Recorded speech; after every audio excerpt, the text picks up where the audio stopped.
Good morning, tropa! Today is March 14, 2026. Ngayong araw mga tropa, nag-expressway tayo. Wala lang, na-miss ko lang. Na-miss ko lang magbayad ng 7 pesos sa toll gate. Okay, magbabayad na tayo. Let's go. Basahin kaya. Medyo matagal na tayong... Yun, meron pa tayong 208 pesos. So for today's video, samahan nyo ako, haruro tayo. Ngayon ay araw ng Sabado, kaya ina-expect ko walang masyadong sasakyan. Tsaka maluwag dito sa daan na to. Ang problema, di hamak na mas malayo. Tapos 2 beses tayo magbabayad. Una sa toll gate, 7 pesos. Tapos dito sa Carmel, magbabayad din tayo ng 10 pesos. So total of 17 pesos. Compared mo kapag dumaan tayo doon sa Barangay Dismo, na 10 piso lang yung babayaran natin. So mga bata, pasensya na, wala si Kuya Tonton ngayon dyan. Sigurado nag-aabang yung mga yon kasi Sabado walang pasok. Pero hindi ko pa kasi naayos yung mga laruan na ipamimigay natin, yung mga hindi na nabibili sa mga binibenta ni Tonton. So pamimigay din natin sa mga bata. Tsaka nagre-request na sila ng magpalaro daw tayo. So busy na tayo mga tropa. Pero darating yung panahon, darating din ang araw na magpapalaro din tayo sa mga bata. Antay-antay lang kayo ha. Pasensya na ha. Busy lang si Kuya Tonton. Ang dami kasi nating binabayaran mga tropa. So kailangan natin hindi lang doble kayod triple, 4 hanggang 5 kayod. Kasi syempre meron tayong sasakyan, meron tayong bahay, meron tayong kuryente, meron tayong internet, di ba? Pagkain, gasolina, napakataas ng gasolina. 72 na mga tropa ang premium. 71 ang unleaded, o minsan pantay lang. Diyos ko po, sana man namin kukunin yon. So imagine 54 lang nung nakaraan. So tumaas na siya 16 pesos kada litro. Oh my God. Tapos yung motor pa natin medyo malakas sa gasolina, si Duke. Iyak talaga tayo. So nabanggit ko na nakarang vlog ko, bala ko na magbike. So syempre bibili ka rin ng bike. Magkano rin ng bike? Tapos iniisip ko rin kasi kung kakayanin ko pa ba. So may edad na kasi tayo, tapos ganito kainit, magbabike tayo, di ba? Mainit na, tapos papawisan ka ng sobra. Hindi ko alam. Pero siguro kapag ang gasolina pumalo na ng 100, aba, magbike na tayo. Kasi kung gano'n ang mangyayari, wala na matitira sa sahod natin, di ba? Ano pang makakain ng mga anak ko? Ano pang mabibili namin? Yung sasahurin ko mapupunta lang sa gasolina. Atay, nga wala, nga. Malapit na tayo. Ito na yung Carmel Town. Magbabayad tayo dito ng 10 pesos. Bawas tayo. Alright.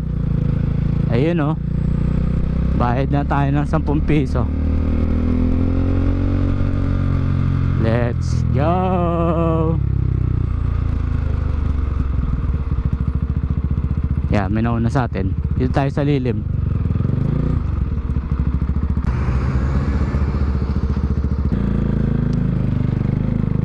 Alright. Medyo matagal yung pagbunot natin ng 10 piso. Hirap kasi pag naka-gloves tayo ng makapal. So bayad tayo ng 10. So yun pa, kasama pa sa budget natin yun. 10 piso na yun. Wala na talagang libre ngayon. Ang buhay ngayon, pahirap ng pahirap, hindi pasarap ng pasarap. Kaya syempre, ano pang gagawin mo? Hanap ka ng paraan para sumarap yung buhay mo, di ba? Ganun lang kasimple. Huwag mo isisisi sa Panginoon na pinanganak ang mahirap. Walang ganon. At hindi lahat ng tao pinanganak na mayaman. Iba, karamihan yumaman dahil sa pagsisikap nila, 'di ba? Ako hindi ko pinangarap na yumaman. Pangarap ko lang maginhawang buhay. May pera ka palagi sa bulsa. Yung mabibili mo yung gusto mo, makakain mo yung gusto mo. Ganun lang. Pag sinabi mo kasi mayaman, wala ka nang iisipin, wala ka nang gugustuhin, kasi lahat kaya mo. Kaya mas maganda yung may goal ka. Halimbawa, nakita mo sa mo 1,000, pera mo 500, so mag-iipon ka ngayon. Sa susunod na pagbalik ko dito, makakain na kita. O, diba? Ganun. Kung mayaman ka, walang challenge ang buhay. Diyos ko po. Pag nakita mong bili ng bili, walang problema. Kaya mas maganda pa rin yung paghihirapan mo, yung kakainin mo, yung bibilin mo. Pagtanda mo, isipin mo lagi yun. Halimbawa, bahay mo, uy, nabili ko tong bahay na to sa hirap ko, sa hirap namin ni Mrs. Inutang pa namin yan. Oo, di ba? Pero nabayaran namin. Ganun. Dami ko na nakwento. Lagi nyo lang tatandaan mga tropa, hindi pa huli yan lahat. Di ba may kasabihan, bilog ang mundo. Kung ngayon nasa ilalim ka, darating ang araw, aangat ka din. Tandaan niya, maniwala kayo sa akin. Dumating din sa punto ng buhay ko na sabi ko, ba't ganon? Mabuting tao naman ako, pero ba't ganito yung binigay sa akin? Napagtanto ko na kaya-kaya ko palang baguhin ng kapalaran ko. Nasa akin yung susi para umunlad tayo. Nasa akin yung susi para sumaya tayo. At hindi po, hindi sama ng loob yung iipon mo sa puso mo, kundi pag-asa para balang araw guminawa ka, pati pamilya mo guminawa din. Ganun lang ang buhay mga tropa. Huwag nyo masyadong pabigatin, huwag nyo masyadong damdamin. Pasok lang, trabaho lang. Kasi insenas katapusan, may sahod. Magtataka kayo, liit ng sahod. Bakit? Hindi ka napasok eh.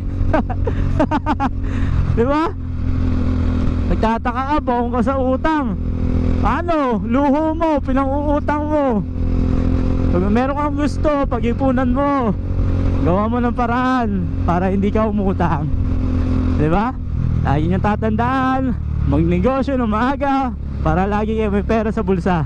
Buti ba si Tonton? Peace. Bye-bye.